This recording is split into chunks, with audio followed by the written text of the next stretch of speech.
Welcome to today's last panel discussion, Getting to Work, Advantages and Challenges of DEIJ Work Across Entities. It's great to be here with y'all.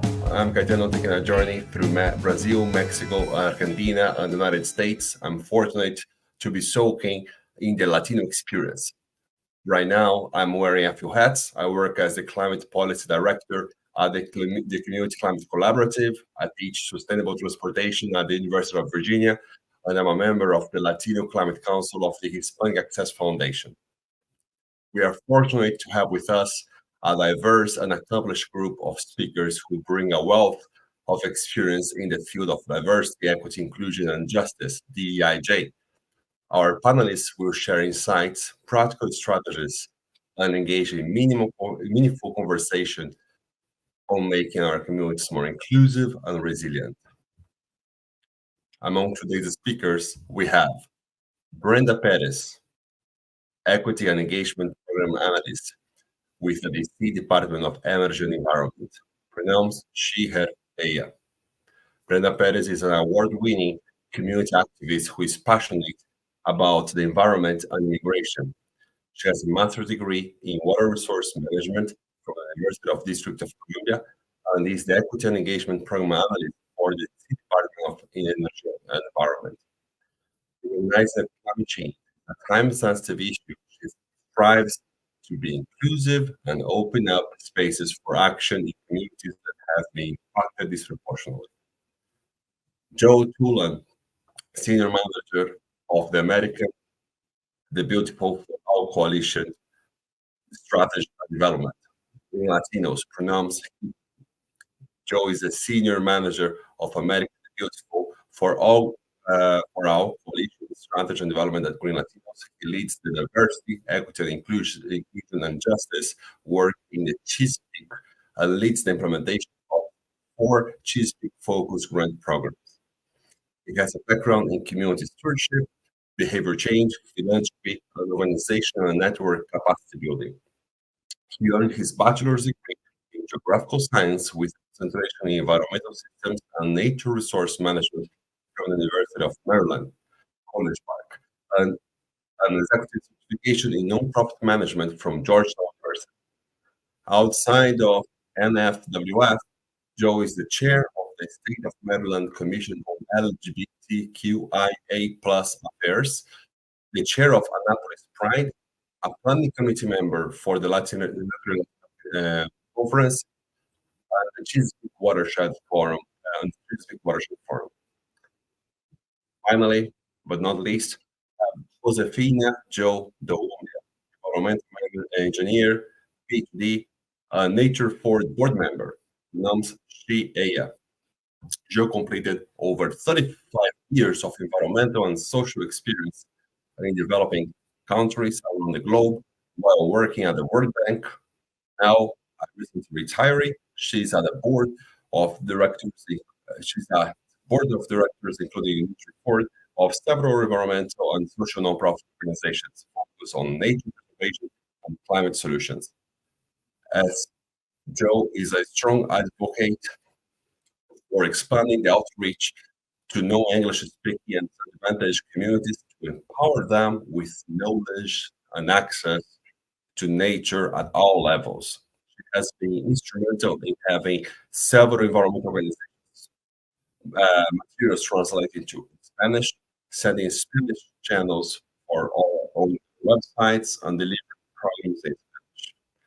As a Fairfax master naturalist, Audubon at home investor, Joe engages, leads nature walks, coordinates environmental community events, and delivers environmental awareness raising presentations while also focusing on the preservation and protection of trees and native species.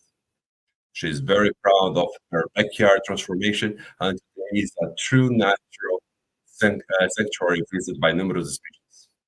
Together, our panelists represent a diverse range of expertise and perspectives, and today they will shed light on how DIT principles can shape a more sustainable and inclusive future. Let's dive into this enriching discussion, exploring the advantage and challenge of DIT work across various Analyst.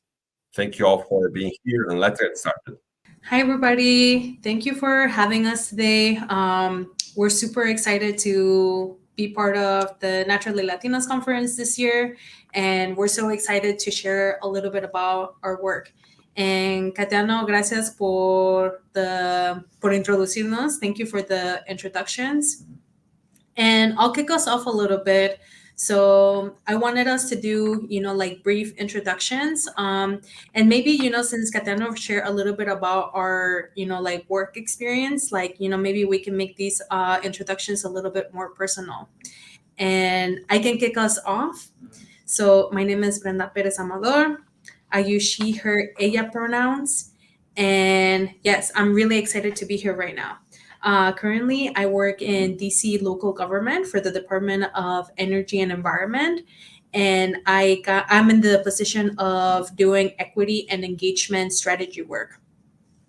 So the way that I got here at the DOE was through a green fellowship for students who were doing their masters. Like Athena shared, I did my master's at the University of the District of Columbia, and I got a master's in water resources management. But I don't have a traditional. I didn't come from a traditional path into the environment. When I was 15 years old, I started to do organizing around language justice. My family came from Mexico when I was 10, and we had to learn English. So by the time I was in high school, I saw just like the difference in education quality between mainstream students and English language learners. And I knew that I needed to advocate for myself and my fellow students.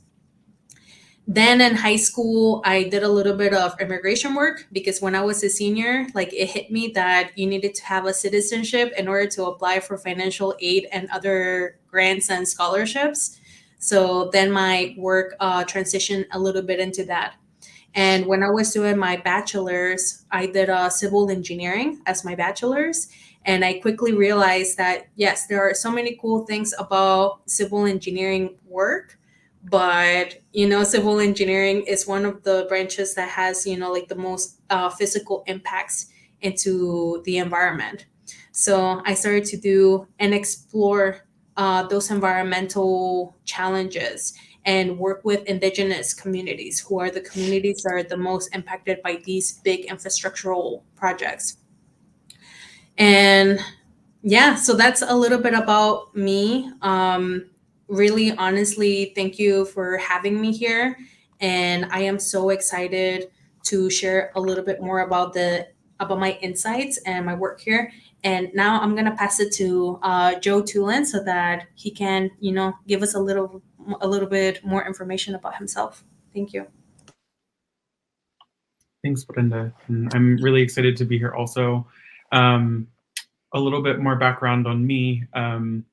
I currently work for Green Latinos, and that was actually a recent shift for me. So I'm going to talk a little bit about what it was like working in both nonprofit and like quasi-governmental organizations, and I'll explain what that means a little bit later.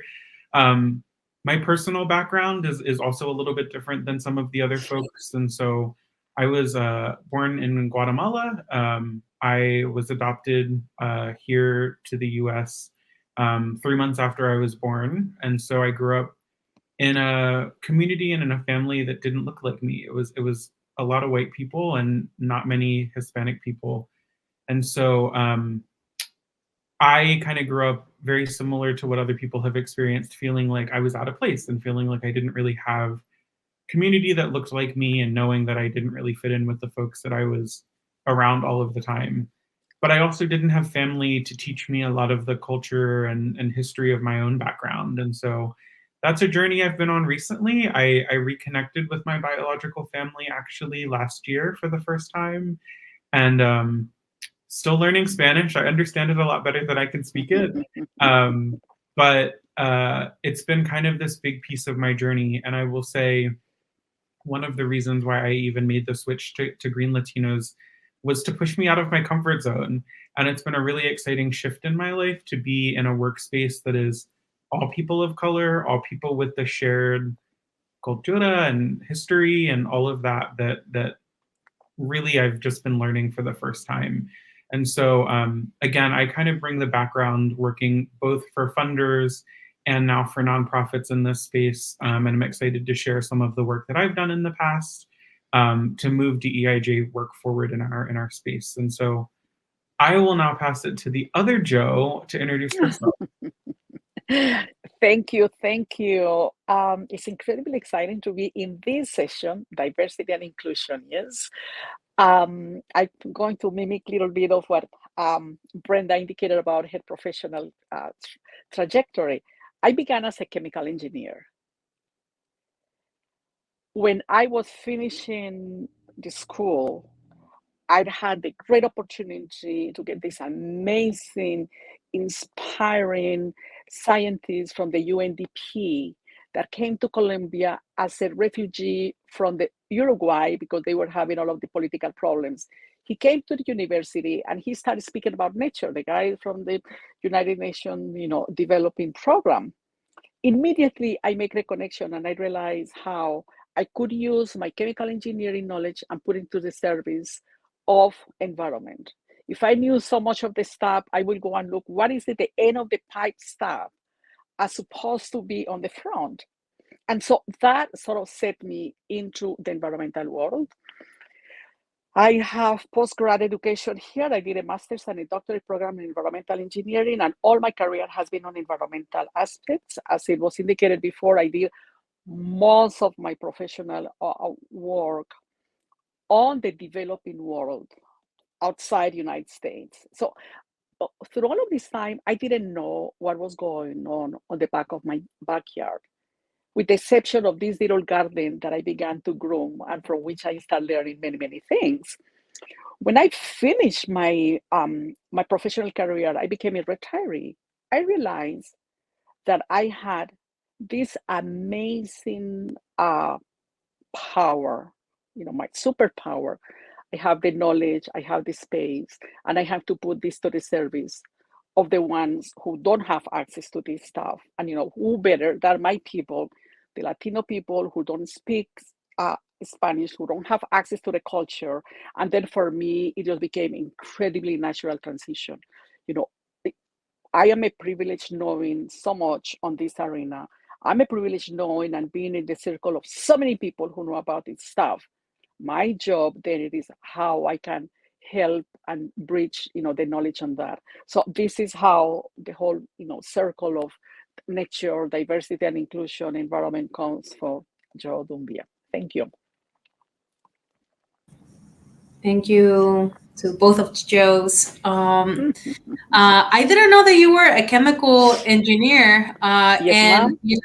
this is also like why I love these panel discussions, because like the learning is not just for the audiences, but I also get to learn about new things about both of you, even though we've been together in several conversations. So thank you for that. And I'm gonna start us off with the first question. And Joe, Toolan, you already talked a little bit about this question, but if you can tell us a little bit more about the places that you work, which have been, like you mentioned, different entities from quasi-governmental organizations to nonprofits. Like the question is, what are some of the largest challenges in those spaces? And if you can tell us a little bit about what is success in your work. Sure. So I think one of the things that I've heard a lot reflected already today is the idea that for a lot of us, we're the only Latinos, Latines in the room. And I think especially when you talk about leadership at a lot of different nonprofits and organizations, that is something that comes out quite a bit. And so that's something that throughout my entire kind of professional career has been a challenge for me. It's really hard when you are a person of color in an organization where nobody above you is a person of color or understands your experience or where you're coming from. And so that's one of the challenges that I think remains difficult. The resource that I always share in that space is the Green 2.0 report, which I don't know if people here have heard about, but it does a summary of a lot of the big nonprofit foundations in the environmental world. and how they're doing on increasing intersectionality in kind of the work that they're doing and the representation of their organizations. Working for two separate organizations in my career that were created by the government. So I started my professional career at the Chesapeake Bay Trust, which was created by the state of Maryland. And then I was at the National Fish and Wildlife Foundation, which was created by Congress. There can tend to be a little bit of like a political piece to that, because we want to make bipartisan decisions and all of that work, which is really important. And there are some people who I think see environmental justice and climate change as kind of progressive and radical ideas. And so there's kind of a balance that you have to take in doing some of the work and not necessarily being transparent about it. And the reality is that when you do diversity, equity, inclusion, and justice work, a big part of it is transparency and talking to the community about how you're doing the work and how you're making decisions and how you're involving the community in making those decisions. And so working at a grant-making organization for two different, parts of my professional career, I really saw it as a place where it was my responsibility to ensure we were bringing more diverse voices to the table. And so one of the big successes that I can talk about is actually in my last role at the National Fish and Wildlife Foundation, where this kind of gets back to actually something that was shared in the panel right before lunch about knowing your worth and really bringing that home. And so as a person of color who has been in this space for a while, I have lots of connections to other people of color. And so at the National Fish and Wildlife Foundation, one of my big goals was to make sure that our review committee was more diversified to represent the communities throughout the entire Chesapeake Bay watershed. And so in my first year there, our review committee expanded quite a bit. So it went from 9% of the review committee representing underserved genders, sexual orientation, races, and ethnicities to 40%. So a lot more representation in who I was able to bring to the table to make decisions on grants. And because of that, we saw the needle move on the number of grants directly impacting underserved communities from 28% to 68% in just that year. And so it really shows that there's something that we all bring to the table that just hasn't necessarily been in those spaces before. And the importance of bringing in diverse voices on staff and giving them the decision-making power is really important. That work didn't happen alone. There was a work group that we convened at part of the National Fish and Wildlife Foundation. And so I'm really glad that that work continued while I was there and still continues to this day. And my final resource that I'm going to add to the chat is a guide that was created actually while I was at the Chesapeake Bay Trust. And it was called the Diversity, Equity, Inclusion, and Justice in Action Guide. And it kind of gives a summary of where DEIJ work kind of stands in the Chesapeake Bay watershed. And it gives different suggestions for organizations on how to advance their DEIJ work. It's work that the Trust still stands by to this day and is really important. And it also recognizes that all of our organizations come into this conversation at different places. And so, I think of Nature Forward and the work that they do as a really great place to be, really investing in naturally Latinos and taking nature Black. And so that organization might come into this differently than another one. So I'll stop there, but that's kind of a little bit of background on my experience in this space. Thank you so much, Joe, for that answer. And honestly, thank you for opening the door to other people of color that need to be at these decision-making tables. That is really wonderful. And building off from Joe's experience, and this is a question for you, Josefina, you bring a background in non-governmental organization work through your board service. So I was wondering if you could expand a little bit on where non-governmental organizations stand with the DEIJ work. Yeah, thank you for that question. Very close to my heart, yes. And I want to start premising that the board organizations that I serve to are not the Sierra Clubs, are not the Greenpeace, are not the large ones that have been on the trades for a long time, and they are more structured and more evolved into this subject and this matter. Yeah, these are sort of the local, incipient and important organizations that are looking to outreach community and expand and widen their influence and their membership base. Yes, so many. It is very interesting.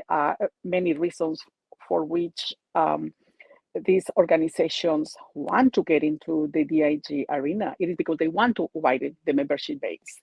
So the sense of the understanding of why intrinsically this is important.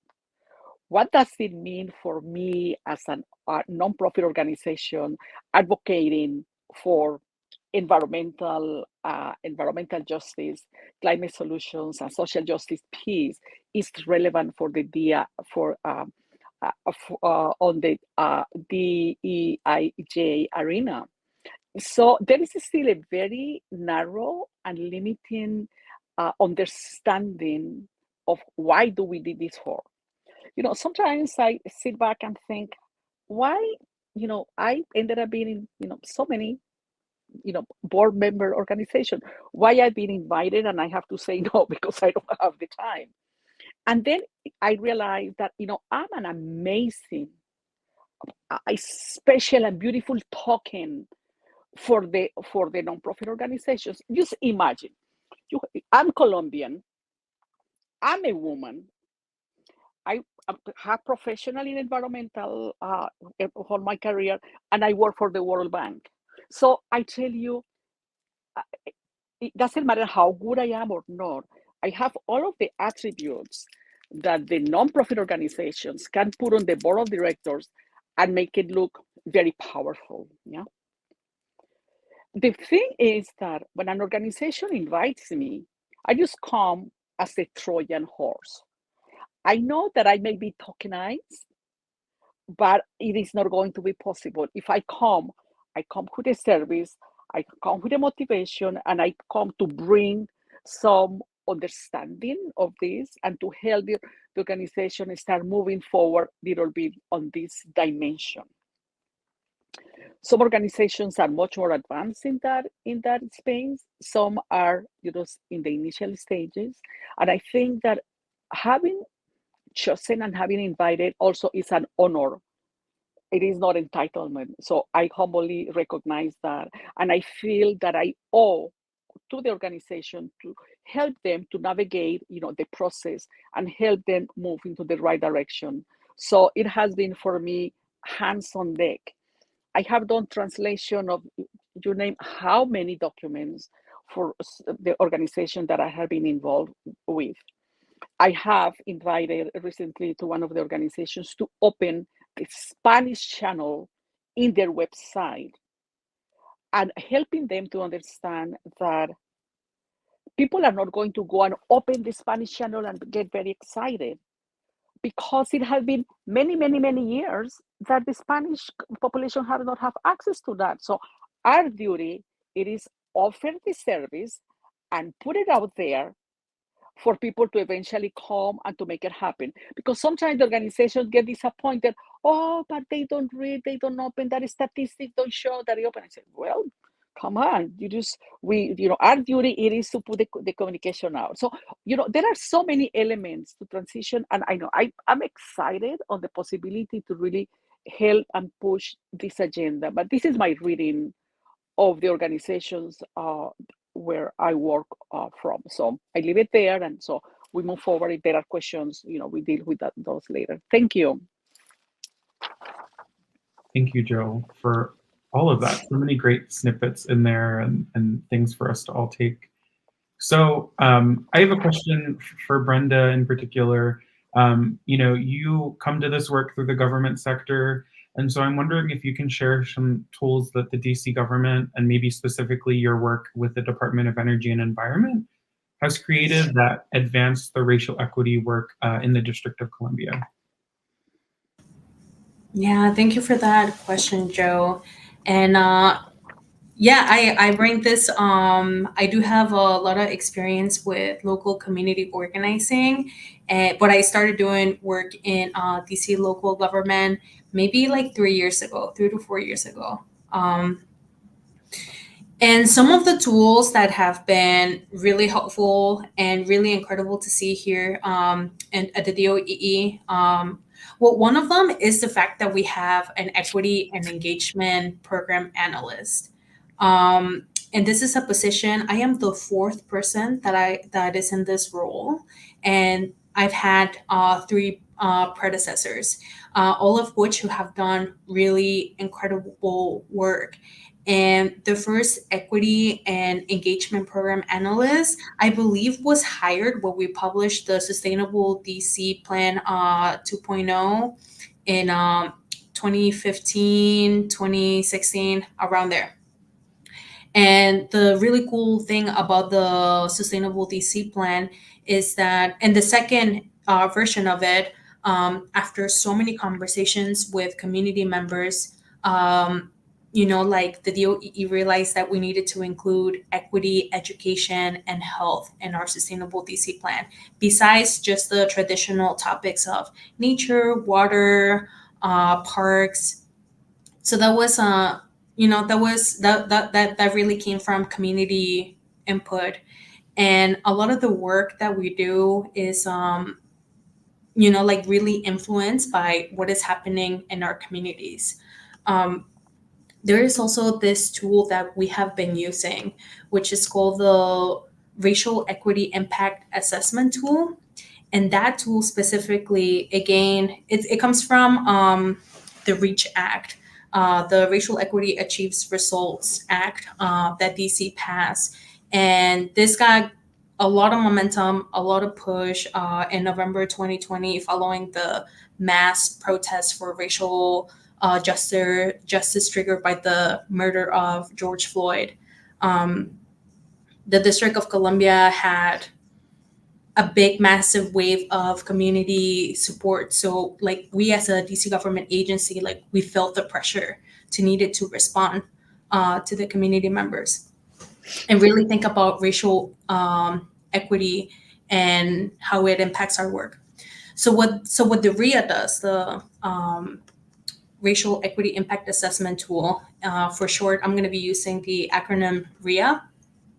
So what this tool does is basically a process and a product.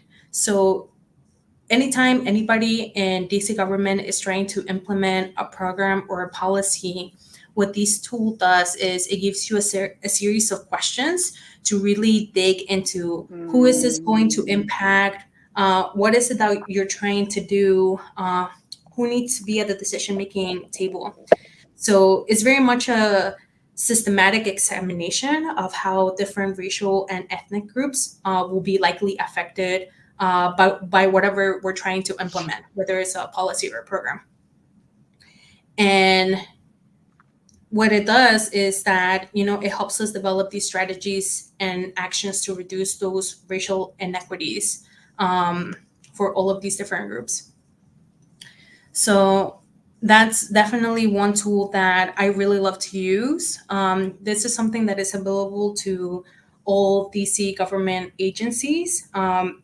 We have an office on racial equity, the Office of Racial Equity, that is in the part of the mayor's office, which also has been an incredible tool to be able to have, those conversations at the, like in the mayor space. Is like, it's been game changing. Because these conversations have been normalized in DC government, or in government, where, like the conversations take, like a little bit of time to like get there. So it's been really incredible to have that resource. And recently, like I saw an email request to answer some of the racial equity trainings that Arlington government is putting together. So it's been really cool to see that other governments around the DMV are also thinking about these trainings. So those have been some really, really helpful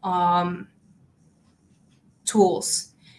And I think the last thing that I will share is right now the DC government agency has also developed a plan in order for us to increase equity internally in our internal processes, and we're calling this the Racial Equity Action Plan, which is something that is also coming from our Office on Racial Equity.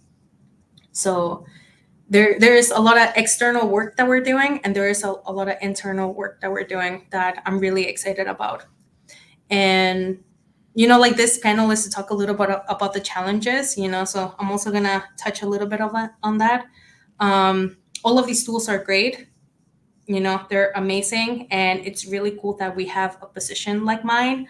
But our communities have been experiencing inequities for 500 years, and it's going to take time for us to create new systems for change, and it should take time.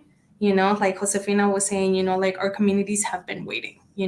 So just because now we see it as an urgency, doesn't mean that we need to produce change fast. We should definitely take time to make sure that everybody is included and that we're listening to everybody. So yeah, another thing, like I said, it's nice that there is one position, but sometimes I feel, like we need a whole equity team, within DC government agency. And I've been part of several coalitions with other folks who work in their local non-government agencies. And yeah, I'm feeling that need. And so is everybody else, that, we definitely need more capacity in our teams to be able to transition and, create equitable systems for change. So that's what I will share for now. And Amazing. yeah, thank you. Thanks, Brenda. And I think one of the threads that you touched on that we're going to build a little bit more in here too is continuing to bring other folks into the conversation and kind of what that might look like. And so my next question is for Joe. And so, Joe, you serve on several boards for different nonprofits. And one of the things that I think would be great to hear from you to touch on is how some of these groups can bring community members in to be involved with the DEIJ work, but also uplift their shared priorities and making sure that we're meeting community members where they're at in their work. And so how do you foresee nonprofits and NGOs to do that work more genuinely? I just think that for whoever is today as a Latino, Latina, Latine in a nonprofit organization, we all must play a role to be able to push this agenda. I tell you, what we offer, from our backgrounds to this puzzle of cultures, it is tremendous and it's amazingly powerful. I think that we have to keep that in the love of our friends every single time. We have the ancestry, we did the native knowledge. It is much fresh in our cultures than in this culture, all because there are many, many more rural areas still. We are, or many of us, I don't feel on that, but many are second generation, many are first generation. Yes, I'm the only one from my family, so I don't know.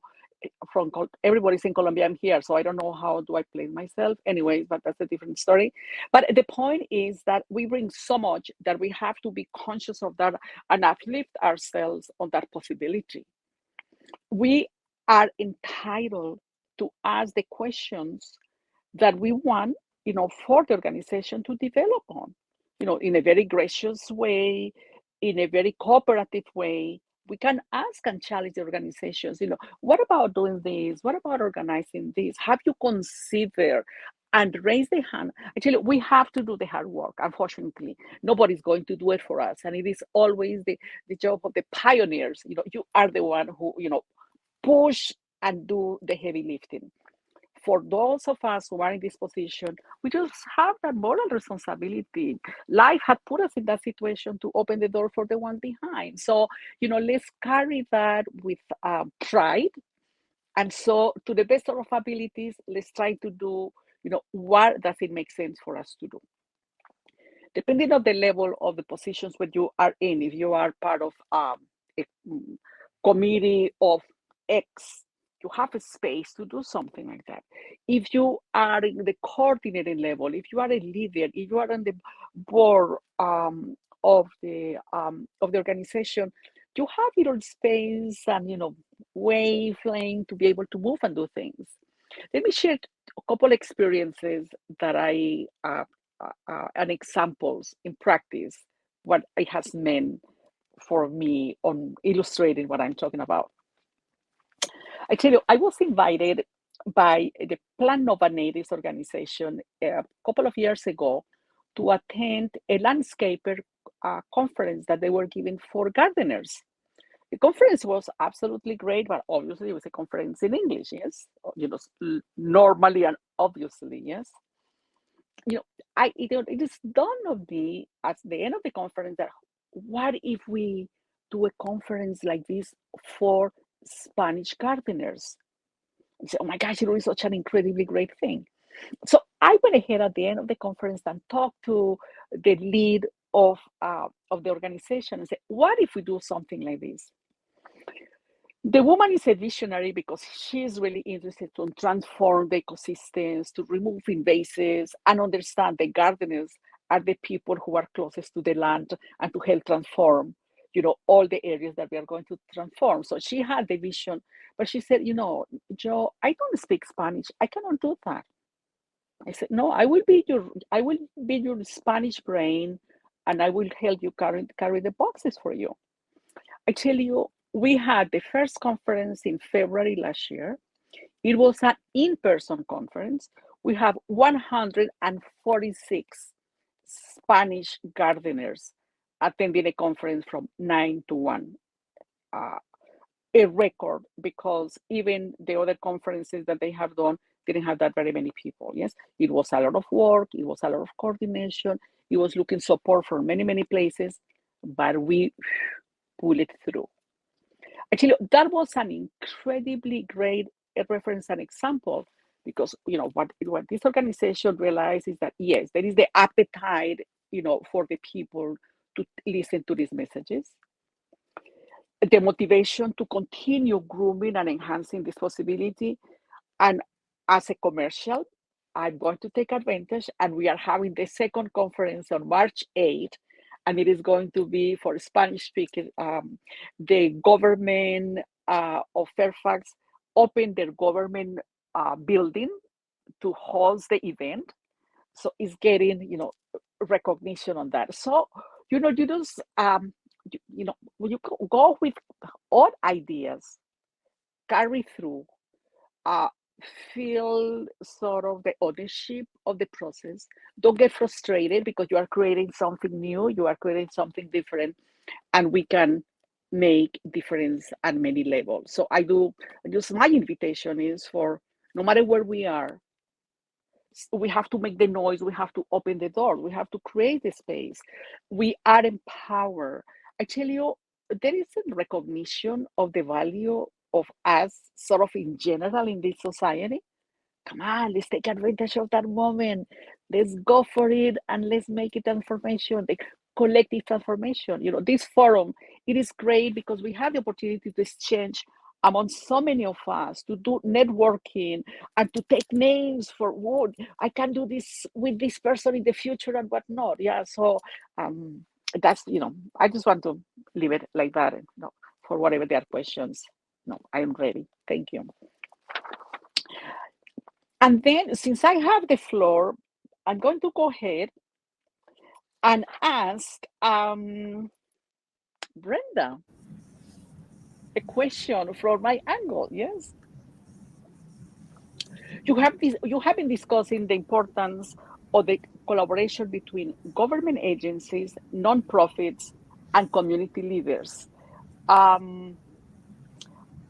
Can you share with us, a little bit of that mix to be able to push the rational equity and, the process that we are engaging into? Thank you. Yeah, thank you, Josefina, for that question. And like one of the things, that we know it's true about this work is that you can't do it alone. It definitely it must be collective work.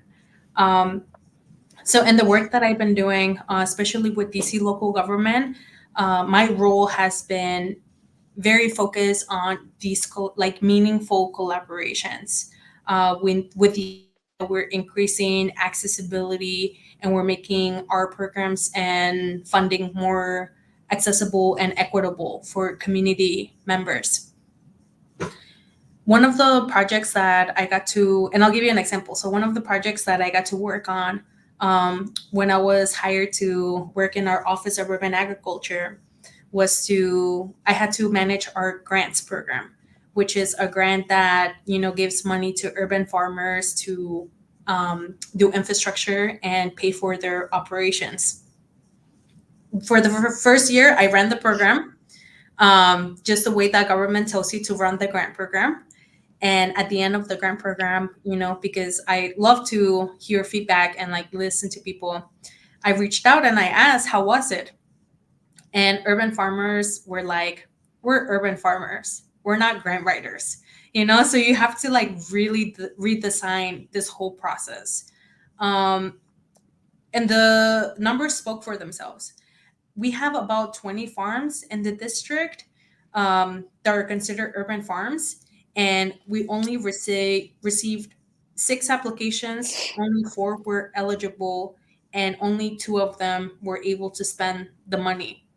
And we had so much money left behind on the table because there is also a big difference between applying for a grant and managing a grant, especially if you're a small entity.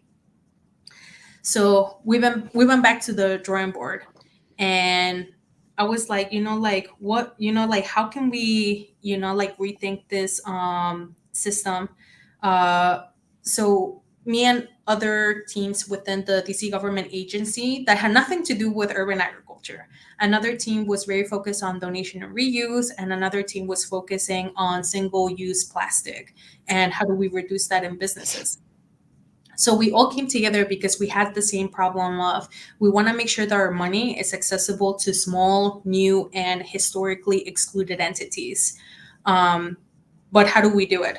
So we sat down together, we talked to our lawyers, and basically we figure out a way to be able to make our grants more accessible. And this was through a partnership with the Chesapeake Bay Trust. And that's actually how I got to meet Joe more like, we have seen each other, but I saw him again and I was like, oh, like this is our problem. Like help us.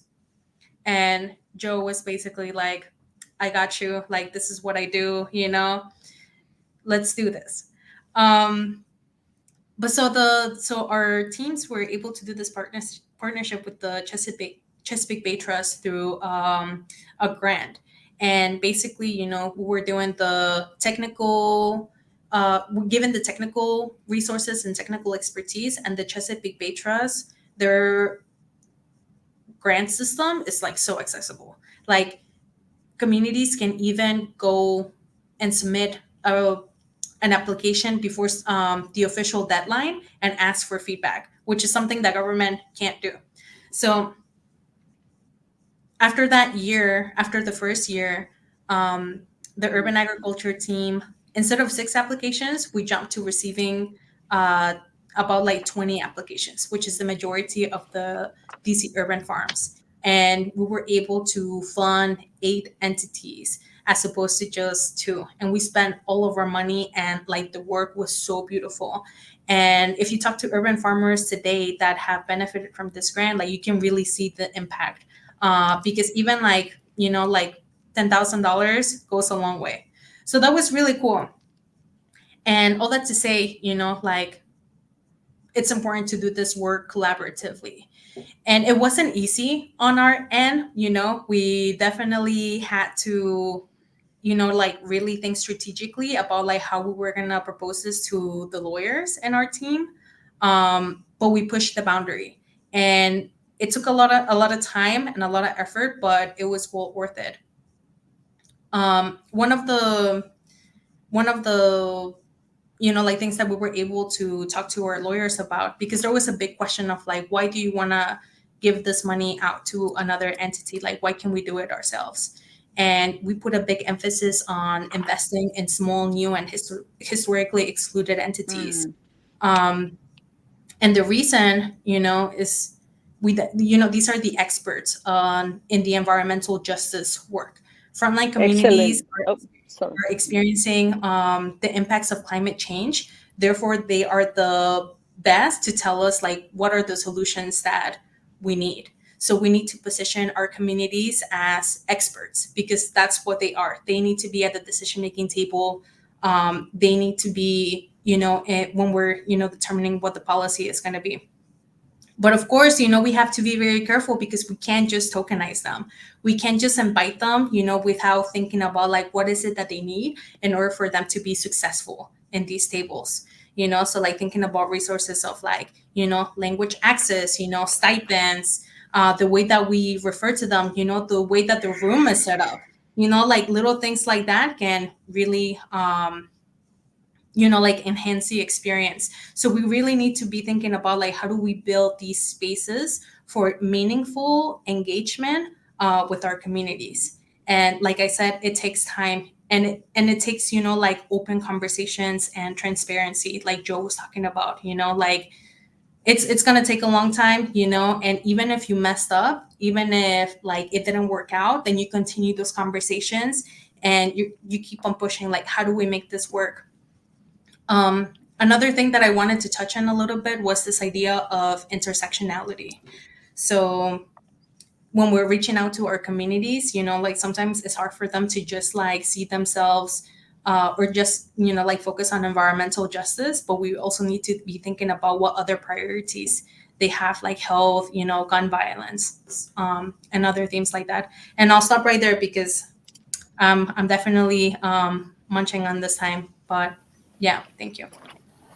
Well, thank you so much, Joe, and Brenda. It's been amazing to hear from all of your perspectives about how you're integrating DEIJ practices into your own roles, into your own workplaces. And of course, the chat has been very busy this afternoon, and we have lots of questions to get through. So please, the audience, keep adding your questions to the chat, and we will read as many as we can. The first one that I want to bring up is from Lucila. That she's had a couple of questions, but she is also a government person, she says, and she's constantly trying to consider a way on how to bridge that the groups who are not feeling as empowered to connect to these ways. Any tips on the front line for staff like herself? I'm going to jump briefly. I'm not looking at the person from the government perspective, but I know that many volunteers that I work with, they are, they work for the government, yes. And I think that the idea of looking for the organizations that feed your interest and motivation, and looked into activities and ways of action, I think that's an incredibly great motivator. For once, one feels useful. Second, one feels that in one or another way, one is contributing, to the challenges. It is a way to sort of treat little bit the anxiety that we all have about, whatever is going on, in the planet nowadays. So you just look around and see there are so many opportunities to volunteer at the different levels of your interest that I think that probably that's a good way to start considering. And I wonder whether I answered the question, actually, thinking carefully. Absolutely. Yes. Brenda or Joe, you want to add anything else? Yeah. Again, like there is a lot of resources around like meaningful community engagement. And again, like there are, especially like focus on this conversation on intersectionality, like there is a way to reach out to these communities that have been historically excluded from environmental conversations. there was a conversation that I was in recently that was about electrification. And, we asked community members, like, is this an important issue to you? And they were like, like some of the things that we're interested about is gun violence and health for our kids. And, like when they said health, we were like, let's shift the narrative and let's start to talk about how electrification inside our households can really benefit the health of our young ones specifically. So we had to like re-strategize and really like cater the conversation to them so that they feel heard and empowered to participate. Mm-hmm. Yeah, that's definitely true. And that's something else that I've seen in my own advocacy here with Nature Forward, and which we will also talk a little bit more about in tomorrow's panel of outreach at 1. Very relevant to this subject. We have another question from Julieta. She's asking, have you encountered issues regarding residency, legal status? I ask because some activists and program participants have expressed hesitancy to participate in lobby day, city hall meetings, video interviews, etc., due to concerns that their names and addresses being on legal record, especially if they're temporary visas or undocumented. Yeah, for this, this is something that I think a lot about because I was undocumented and now I have DACA, the Deferred Action for Childhood Arrivals, which is some kind of protection. And I still definitely work with immigrant communities, specifically communities that are undocumented, who are very involved in our conversations around urban heat island effects. And some of the conversations that happen, it's helpful to work with a community leader that is already involved with those communities and figure out how to build a relationship with them, support their work, and how do we bring them on, even if it's just like temporarily for a stipend, or how do we help amplify their work.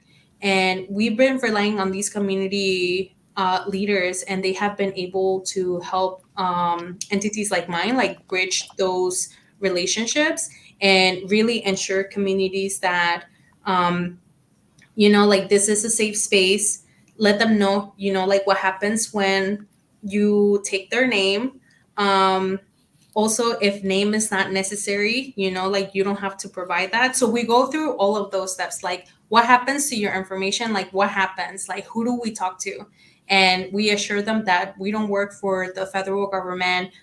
We don't work for the Department of Police, the police department, and all of the data that we gather, this is how we're going to use it. So again, it's also like about transparency, but more than anything is like really relying on those community organizers and figure out, how do we compensate them for that work? Because these are relationships that they have been building for years. And community members don't often, there is a big mistrust for the government, so we really rely on them. But yeah, that's what I would say. Okay. Thank you. All right, moving on to our next question from Lydia. How do you balance the red tape of being a government agency with assurance that your program and its services are out of the reach of small local organizations and communities who may not have the capacity to meet the red tape requirements? Yeah, this is why we had to do a collaboration with the Chesapeake Bay Trust, because there is so much red tape within local governments. So I would definitely say, like talk to other teams, like figure out, like how you can get together, and push for a better alternative. Something that I learned throughout this whole process is that, you can definitely be innovative, and there is, like power to numbers. So if you show up as multiple teams, like that's really helpful.